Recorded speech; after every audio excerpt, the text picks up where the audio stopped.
Anima تکونو، تم جہاں کہیں پر بھی ہو، یدرککم الموت، موت تمہیں آ کر نہیں، وَلَوْ كُنْتُمْ فِي بُرُوجٍ مُشَيَّدَةٍ، چاہے تم اپنے آپ کو مضبوط قلعوں میں بھی بند کر لو نا، موت وہاں بھی تمہیں آ جائے گی، موت سے کوئی بھاگ نہیں سکتا۔ یعنی دنیاوی طور پہ کوئی شخص مضبوط قلعے میں آ جائے کہ مجھے کو مارنے کے لیے اندر نہیں آئے گا، سر باہر سے تو اندر آنے کی ضرورت نہیں ہے، اندر جو کچھ آپ کے اندر ہے وہ آپ کو مارنے کے لیے کافی ہے۔ Heart failure, kidney failure, cancer, کوئی بھی بیماری لگ سکتی ہے۔ باہر کی ٹریفک کو تو کسی حد تک آپ مینج کر سکتے ہیں، لیکن جو اندر چل رہا ہے تو اتنا کمپلیکس نظام ہے کہ ذرا سی بھی آپ کی صرف جو سیلز کی خلیوں کے ڈسٹریبیوشن ذرا سی بھی ڈسٹرب ہو جائے کینسر بن جاتا ہے۔ اس کے اوپر کسی کا کنٹرول ہے؟ کتنی ینگ ڈیتھس آپ آئے دن سنتے رہتے ہیں۔ 25 سال کا لڑکا تھا، 30 سال کا لڑکا تھا، ہارٹ فیلئر سے مر گیا جی۔ یہ بھی جو افنان بھائی بتا رہے تھے، ان کے دوست سحری کر کے سوئے ہیں، اٹھے ہی 27-28 سال عمر ہے۔ تو وہ اللہ تعالیٰ نے ہر شخص کو جو ٹائم دیا ہے وہ، لہذا جس طرح اللہ کو ایک ماننا ضروری ہے نا، اور اس میں کوئی شک نہیں ہے ایک ایمان والے شخص کے لیے، اس طرح بالکل اس طرح یہ ماننا ضروری ہے کہ جو رات باہر ہے قبر کی وہ اندر نہیں ہے، اور جو اندر ہے وہ باہر نہیں ہو سکتا۔ ایک لمحے، قرآن میں کئی جگہ یہ ٹاپک ہے کہ جب موت آئے گی ایک لمحے نہ آگے ہوگی نہ پیچھے۔ پھر سورہ آل عمران کے کانٹیکسٹ میں تو اللہ تعالیٰ نے یہاں تک فرمایا، جب منافقین نے کہا نا کہ ہم نے اپنے بھائیوں سے کہا تھا کہ غزوہ احد میں نہ جاؤ، نہ یہ جاتے اور نہ یہ قتل ہوتے، تو اللہ تعالیٰ نے فرمایا اس طریقے سے کوئی موت ٹال سکتا ہے؟ تم لوگ بھی جو اپنے گھروں میں بیٹھے ہوئے ہو نا، اور تمہاری جان بخشی ہو گئی ہے، تم یہ سمجھ رہے ہو کہ قتال میں نہ جانے کی وجہ سے تم بچ گئے ہو، اگر تمہاری موت بھی اللہ نے مقدر کی ہوتی تو تم خود بخود اپنی مقتل گاہوں کی طرف کھینچے چلے آتے۔ اور اس کو سپورٹیو حدیث ہے صحیح مسلم کی، نبی علیہ السلام نے غزوہ بدر سے ایک دن پہلے زمین پہ لکیریں کھینچی تھی، کل یہاں پہ ابو جہل کی لاش پڑی ہوگی، کل یہاں پہ عتبہ کی لاش پڑی ہوئی ہوگی، اور صحابہ کرام کہتے ہیں اللہ کی قسم اگلے دن ہم نے ان کی لاشیں ایگزیکٹ انہی جگہوں پہ دی، یعنی اللہ تعالیٰ نے اپنے نبی کو وحی کے ذریعے بتا دیا تھا کل یہاں پہ لاشیں پڑی ہوں گی، تو وہ اللہ نے ان کا موت کا وقت مقرر کیا ہوا تھا، اور نبی علیہ السلام کو بتا دیا، آپ نے اپنی امت تک وہ پیغام پہنچا دیا۔ یہاں پہ اگر کوئی کہتا بھی ہے نا جی کہ جی وہ جی جیڑی رات قبر چاہیے وہ باہر نہیں، جیڑی باہر ہے اندر نہیں ہے، یہ اکثر وہ بدماش گنڈے اور ڈان کہہ رہے ہوتے ہیں جو قاتلانہ حملے میں اپنے دوسرے جو مقابل ڈانوں سے بچ جاتے ہیں نا، تو پھر وہ کہتے ہیں وہ جی جیڑی لگی ہے نا جی وہ تو پوری کرنی ہے نا جی، انج تے نہیں کو مار سکتا۔ پھر ساتھ یہ بھی جملہ بولیں گے کہ جی وہ جو ہے نا مارنے والے سے بچانے والا جو ہے وہ ذات بڑی ہے، او بھائی مارنے والے بھی اللہ کی ذات ہے، بچانے والی بھی اللہ کی، کوئی بڑی نکی نہیں ہے، ایک ہی ذات ہے جو مارتی بھی ہے بچاتی بھی ہے۔ لیکن ظاہر وہ اس کانٹیکسٹ میں کہہ رہے ہوتے کہ کوئی شخص کسی کو نہیں مار سکتا، تو بالکل ٹھیک ہے۔ اب اس کے بعد ہونا تو چاہیے اس کی بقیہ کی زندگی پھر دین کے مطابق گزرے۔ بقیہ یہ ہوتا ہے کہ وہ پھر 4-5 گنڈے اور اکٹھے کر کے اپنا بدلہ اتارتا ہے اپنے مخالف سے، یہ رزلٹ نکالتا ہے اسے۔ حالانکہ جو یہ شخص کہہ رہا ہے کہ جو رات قبر میں ہے وہ باہر نہیں، اور جو باہر ہے وہ اندر نہیں، اس کے بعد پھر اس کی زندگی چینج ہونی چاہیے نا، اسے اپنی موت اتنی سامنے دیکھ کے اسے اپنی آخرت کی تیاری کرنی چاہیے نا۔ لیکن وہ سورۃ الانعام میں ہے، اللہ تعالیٰ نے تو اس سے بھی بڑی بات کی ہے کہ جو نافرمان لوگ ہیں نا، اگر ہم انہیں دنیا میں دوبارہ بھی بھیج دیں نا تب بھی یہی کام کریں گے۔ اور یہ سورۃ الانعام میں جو اللہ تعالیٰ نے فرمایا نا کہ ہم انہیں دنیا میں دوبارہ بھیج دیں یہی کام کریں گے، تو یہ کرنا شروع ہو جاتے ہیں۔ میں خود اسلام آباد میں پشاور موڑ جو ہے نا G8 مرکز، ادھر میں ایک دفعہ ایک ٹیکسی میں نے لی، تو وہ ٹیکسی والے سے میری ڈسکشن شروع ہوئی، تو وہ کہنے لگا جی مجھے تو اللہ تعالیٰ نے نئی زندگی دی ہے۔ کہتا جی میں ادھر ہی کھڑا ہوا تھا تو پیچھے سے ایک بڑا ٹریلا آ کے چڑھ گیا۔ یہ ٹریلے آپ کو پتہ ہے کس سپیڈ پہ چل رہے ہوتے ہیں، یہ بڑے بڑے جو وہ ڈیمپرز، جن کو ڈیمپر کہتے ہیں، اور کہتا ہے جی میں تو گھر والے بھی آ کے بس سارے رشتہ دار کے کر کے مل کے جا رہے تھے. شفا انٹرنیشنل میں وہ کئی ہفتے تک وینٹیلیٹر کے اوپر رہا. وینٹیلیٹر پہ اس طرح کے جو لوگ ہیں بہت کم ہی ہوتا ہے کہ واپس آئے. پھر آہستہ آہستہ ریکوری ہو گئی. یعنی وہ تو موت کے منہ سے بلکہ نئی زندگی لے کے واپس آیا. تو میں نے اس سے پہلا سوال یہ کیا کہ اب تم زندگی کیسے گزار رہے ہو, نماز پڑھتے ہو, مسلمان ہو؟ کہتے جی ٹائم لگ جاتے پڑھ لیتی ہے. تو میں نے کہا صدق اللہ العظیم, اللہ نے سچ فرمایا. اگر ہم انہیں دنیا میں دوبارہ بھی بھیج دیں نا پھر یہ وہی کام کریں گے جو یہ کرتے رہے. تو اتنا قریب سے بھی موت کو دیکھ کر لوگ جو ہے نا وہ پھر بھی یہ باز نہیں آتے. موت بہت بڑی حقیقت ہے. کاش اس پہ ہمارا ایمان بھی اس لیول کا ہو تو پھر انسان کا قبلہ درست رہتا ہے. آپ دیکھیں سورہ البقرہ کے سٹارٹ میں اللہ تعالیٰ نے جو ذکر کیا ہے اہل ایمان کا, اس میں کیا فرمایا ہے؟ والذین یؤمنون بما انزل الیک, وہ ایمان لاتے ہیں جو ہے نبی تمہاری طرف نازل ہوا, وما انزل من قبلک, اور جو نازل ہوا تم سے پہلے, اس پہ ایمان رکھتے ہیں. وبالآخرۃ ہم یوقنون, اور آخرت پہ یقین رکھتے ہیں.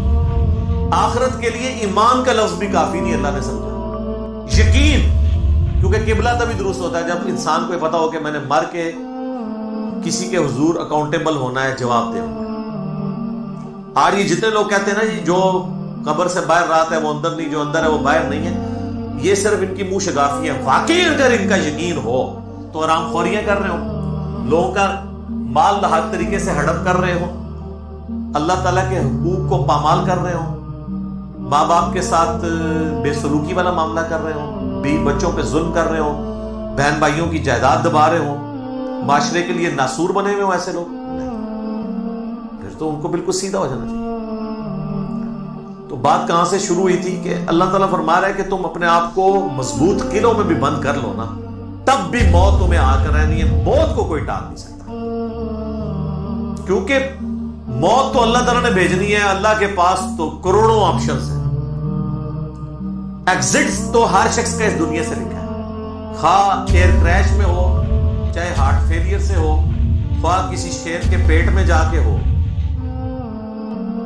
خواہ کڈنی فیلئر سے ہو, خواہ کسی روڈ ایکسیڈنٹ میں ہو, ہر بندے نے دنیا سے جانا ہے اور وہ طے ہے,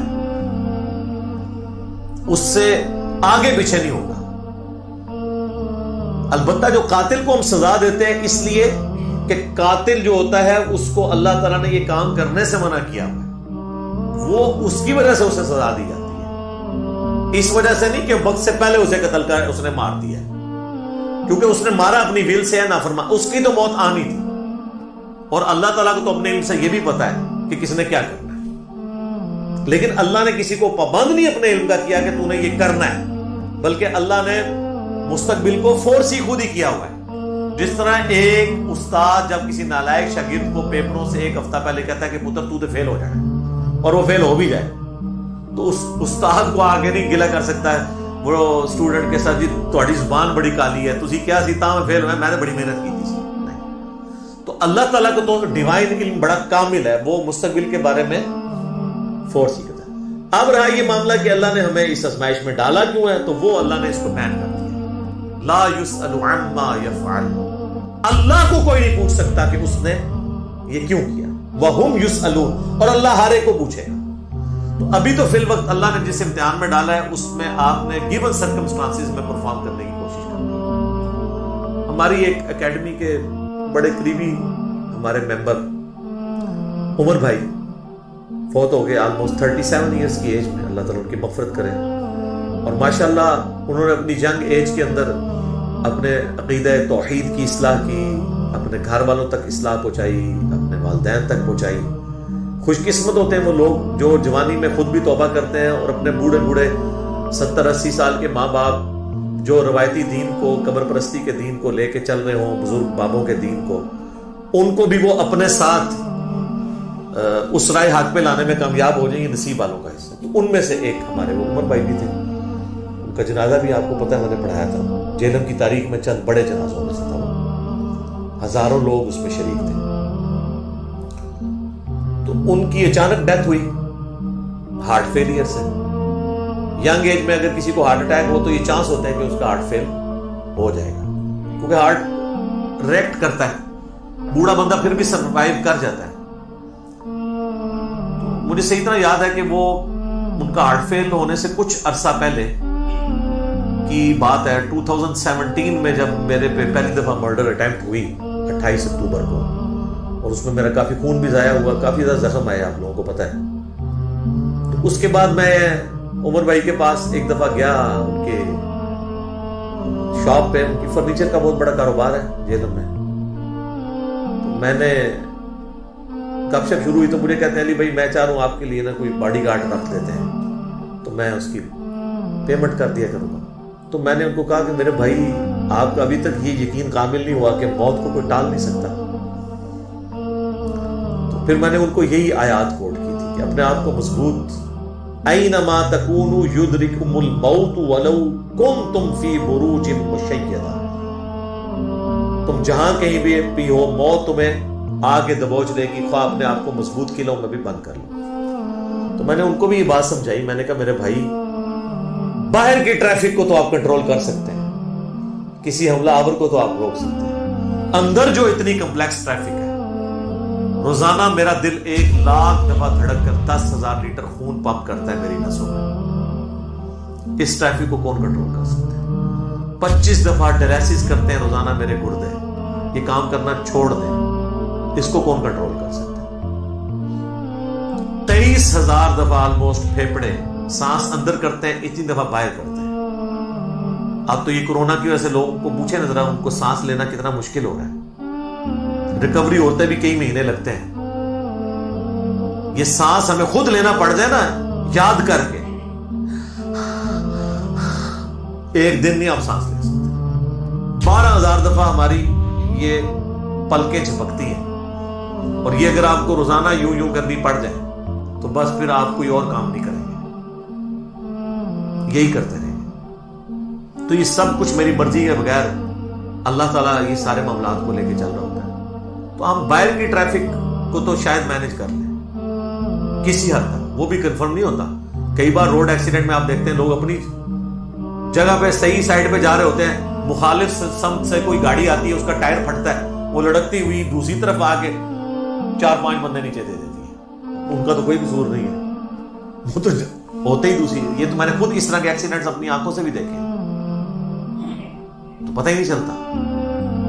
تو باہر کی ٹریفک کو آپ کسی حد تک مینج کر لیں گے، لیکن اندر کی ٹریفک کو تو کوئی بھی نہیں کر سکتا. اور دیکھیں کچھ عرصے کے بعد ان کی اندر کی ٹریفک ہی فیل ہوئی، اور دنیا سے چلے گی. اللہ تعالیٰ ان کی مغفرت کرے، انہیں نئے کاموں کا اجر دے، ان کی برائیوں سے درگزر کرے، اور ہمیں بھی اپنی موت سے پہلے قبر و آخرت کی تیاری کرنے کی توفیق عطا فرمائے.